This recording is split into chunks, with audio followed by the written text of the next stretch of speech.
Once upon a midnight dreary, while I pondered, weak and weary, over many a quaint and curious volume of forgotten lore, while I nodded, nearly napping, suddenly there came a tapping, as of someone gently rapping at my chamber door.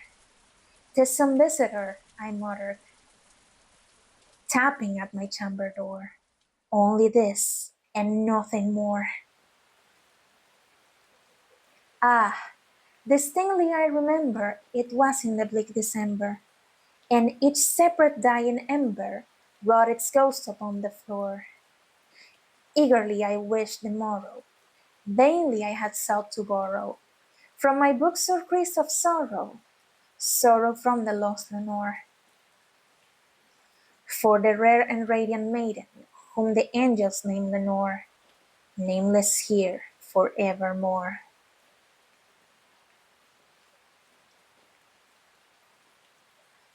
And the silken sad, uncertain rustling of each purple curtain thrilled me, filled me with fantastic terrors never felt before, so that now, to still the beating of my heart, I stood repeating, "'Tis some visitor entreating entrance at my chamber door, some late visitor entreating entrance at my chamber door. This is it, and nothing more." Presently my soul grew stronger, hesitating then no longer. "Sir," said I, or "Madam, truly your forgiveness I implore, but the fact is I was napping, and so gently you came rapping, and so faintly you came tapping at my chamber door, that I scarce was sure I heard you. Here I opened wide the door, darkness there, and nothing more." Deep into that darkness peering, long I stood there wondering, fearing, doubting, dreaming dreams nor mortal ever dared to dream before. But the silence was unbroken, and the stillness gave no token, and the only word there spoken was the whispered word, "Lenore?" This I whispered, and an echo murmured back the word, "Lenore." Merely this, and nothing more. Back into the chamber turning, all my soul within me burning. Soon again I heard a tapping, someone louder than before. "Surely," said I, "surely that is something at my window lattice. Let me see then, what thereat is, and this mystery explore. Let my heart be still a moment, and this mystery explore. 'Tis the wind, and nothing more."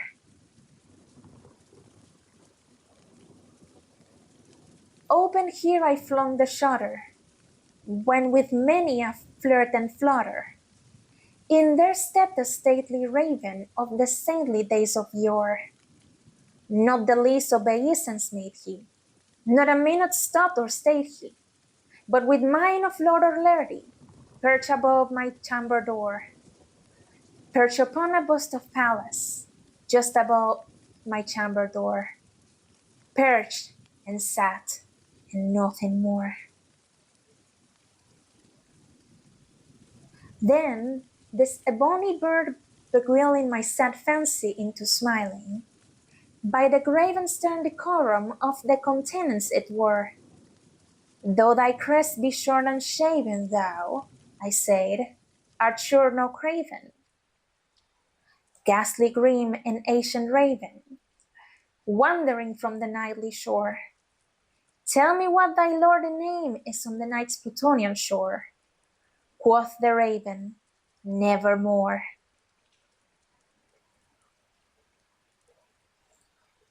Much I marvelled this ungainly fowl to hear discourse so plainly, though its answer little meaning, little relevancy bore. For we cannot help agreeing that no living human being ever yet was blessed with seeing the bird above his chamber door, bird or beast upon the sculpture bust above his chamber door, with such name as Nevermore.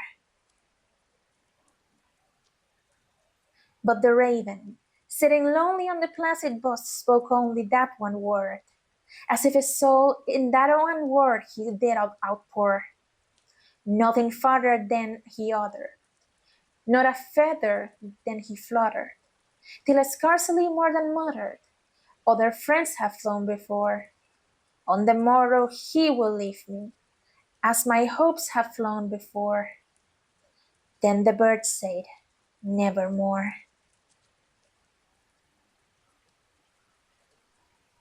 Startled at the stillness broken by reply so aptly spoken, doubtless, said I, what it utters it is only stock and store, caught from some unhappy master whom a merciful disaster followed fast and followed faster till his sons on boredom bore, till the dirges of his hope that melancholy burden bore, of never, nevermore. But the raven still beguiling all my fancy into smiling, straight I wheeled and caution seat in front of bird and boston door. Then upon the velvet sinking, I betook myself to linking fancy unto fancy, thinking what this ominous bird of yore, what this grim, ungainly, ghastly, gaunt, and ominous bird of yore meant in croaking, nevermore. This I sat engaged in guessing, but no syllable expressing, to the fowl whose fiery eyes now burned into my bosom's core. This and more I sat divining, with my head at ease reclining, on the cushion's velvet lining that the lamplight gloated o'er, but whose velvet violet lining, with the lamplight gloating o'er, she shall press, nevermore. Then, methought, the air grew denser, perfumed from an unseen censer, sung by the seraphim whose footfalls tinkle on the tufted floor. Wretch, I cried, thy God hath lent thee, by these angels he hath sent thee, respite and nepenthe from thy memories of Lenore. Quaff, O quaff this kind nepenthe, and forget this lost Lenore. Quoth the raven, nevermore. Prophet, said I, thing of evil, prophet still, if bird or devil, whether tempter sent or whether tempest tossed thee here ashore, desolate yet undaunted, on this desert land enchanted, on this home by horror haunted, tell me truly, I implore, is there balm in Gilead? Tell me, I implore. Quoth the raven, nevermore. Prophet, said I, thing of evil, prophet still, if bird or devil, by that heaven that bends above us, by that God we both adore, tell this soul with sorrow laden if, within the distant Eden, it shall clasp a sainted maiden, whom the angels name Lenore, clasp a rare radiant maiden, whom the angels name Lenore. Quoth the raven, nevermore. Be that word or sign of parting, bird or fiend, I shrieked, upstarting. Get thee back into the tempest and the night's Plutonian shore. Leave no black plume as a token of that lie thy soul had spoken. Leave my loneliness unbroken with the boast above my door. Take thy beak from out of my heart, and take thy form from off my door. Quoth the raven, nevermore. And the raven, never flitting, still is sitting,